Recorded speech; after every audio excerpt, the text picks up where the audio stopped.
Hi everybody, I'm Chief Meteorologist Roland Stedham. We are tracking two big weather stories this afternoon. First, fires burning out of control in Southern California have already burned more than 100 buildings to the ground.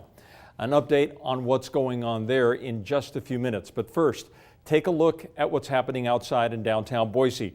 An inversion is slowly starting to settle in. Today, the DEQ announced tomorrow's air quality will be in the yellow zone.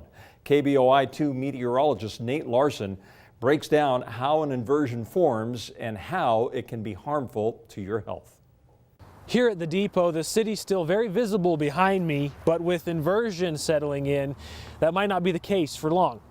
Inversion. It's a term you hear frequently during colder months, primarily from Thanksgiving to Valentine's Day.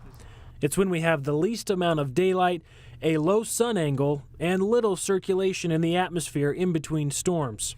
This allows cold air to get trapped in the valleys surrounded by mountains, air that's more dense and heavier than relatively warmer air above.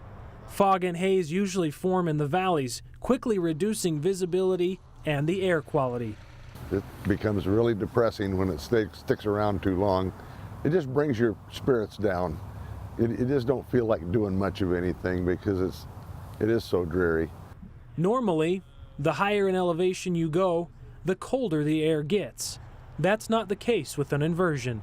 The valley usually looks like this during an inversion. Fog and pollution stuck along the valley floor. There are ways to limit the impact on air quality.